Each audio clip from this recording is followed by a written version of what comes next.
All right, so look around. People are tired. People are barely hanging on. You wake up every day and it feels like the walls are just closing in. And it's not just the bills anymore. It's not just the jobs. It feels like the whole damn world is collapsing around us. AI is taking over, stealing jobs, stealing minds, replacing people with machines. Trump and these politicians move like dictators. And America looks more and more like fascism every day. Every headline is absolute chaos.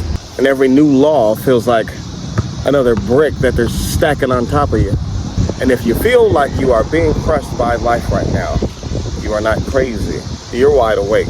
But there's something that they never told you. There's something that they never told us. You're fighting the wrong fight. We've been fighting the wrong fight.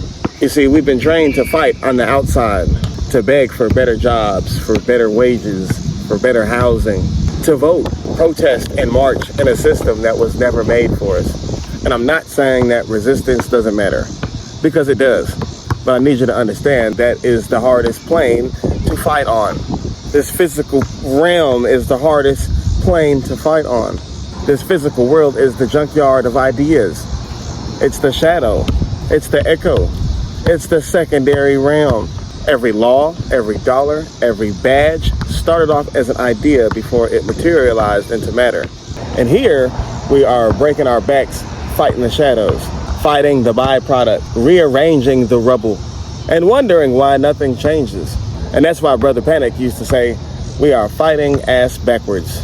And it wasn't just Brother Panic, but Bobby Hemmett and our other master teachers who dealt with occult science and esoteric knowledge. They're about the only ones who ever did mention this. But they said it. They told us stop wasting our time fighting shadows in the junkyard of ideas. They told us to go within, to remember the black dot, to remember melanin, to remember that the battlefield is the mind. But most people didn't want to hear it then. There's a lot of people who don't want to hear it now. Maybe it's just because people couldn't understand it then. But now, things are different. As the walls close in, we really don't have a choice anymore. This is about survival. This is revolution. And here's the key. Collapse isn't weakness. Collapse isn't giving up. Collapse is the technology of the gods. It means you stop scattering your energy across fear, across survival, across stress, and you pull it back into yourself. You condense, you center, you reclaim your power. And when you do that, you create gravity. And by gravity, I mean this. The magnetic pull of stillness and density that you create when you direct your energy inward and you stop scattering your energy outward. So that gravity, it bends the reality around you. This is not philosophy, that's mechanics. That's sovereignty. Think about it. When your energy is scattered, you're light, you're flimsy, you're easy to push around. Stress pulls you one way, fear pulls you another way. And then the bills pull you in a total other direction. You've got no center. So everything outside of you controls you. But when you collapse, when you pull your energy into your core, you get dense, heavy, unmovable. That's gravity. People feel it when you walk into a room and you don't say a word, but the energy shifts. That's gravity. When chaos is flying around all around you and somehow it bends around your calmness, that's gravity. When ideas, opportunities, or even people start orbiting around you, start gravitating towards you, that's gravity. A planet doesn't run around begging other planets to follow it. It sits in its center still, and everything else falls into orbit. And that's what happens when you collapse. You stop chasing, you stop scattering. You become the center, and reality has no choice but to bend. That's why I say it's more than philosophy. This is mechanics. It's the law of energy. It's the law of presence. The denser you are, the stronger your pull. The more scattered you are, the weaker your field. And here's the part that they really don't want you to know. Melanin makes you the densest beings on earth when you collapse inward. That's why the system needs you distracted. It needs you angry. Always leaking energy. Because if you ever centered, if you ever condensed, you'd bend the game. You'd bend the system. You would literally bend reality. And when you collapse like that, something activates. Spiritual technology. I'm not talking about phones or computers. I'm talking about the hardware and software in your very being. The black hole in your mind is a processor that is more advanced than any AI could ever be. Your melanin is living circuitry, absorbing pain, trauma, light, sound, and transmuting it into wisdom and power. Your consciousness is the software, writing reality every time you imagine, every time you focus, every time you collapse into your center.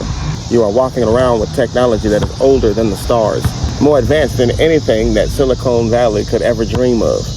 And they fear the day that you remember it. And here's the paradox. They don't want you to know that when you collapse inward, you don't isolate, you don't disconnect. You actually plug in, because melanin is the antenna. Collapse tunes it. So every time you draw your energy inward, you strengthen your signal on the quantum network that binds us all together. Does that make sense? Your stillness vibrates out. Your focus tunes the frequency.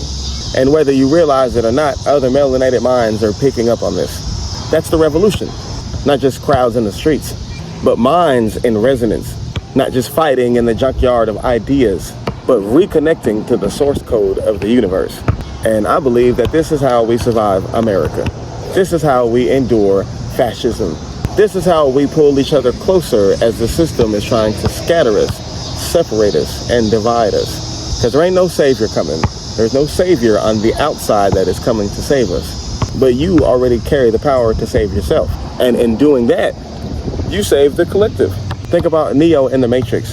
He didn't win by shooting more bullets or by running faster. He won the second that he stopped running. He collapsed into the truth. There is no spoon. There is no bullet. There is no system outside of the mind. And when he knew that and understood that, the whole world bent around him.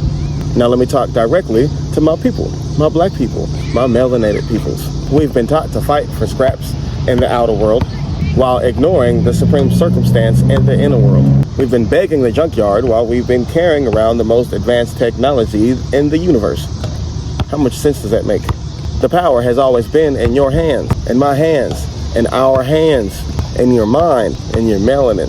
So stop swinging at the shadows. Stop begging at a rigged table. Collapse. Plug into the network. Become the gravity.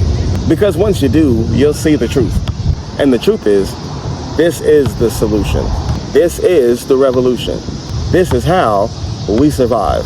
The revolution was never out there. It was always mental. And that's exactly why they try to keep us trapped in this secondary world. Fighting rubble, chasing shadows. Because they know if we ever decided to fight on the mental plane, then it's already over. So the moral of the story is, the revolution is mental. Collapse is the key. And once you realize that, you've already won.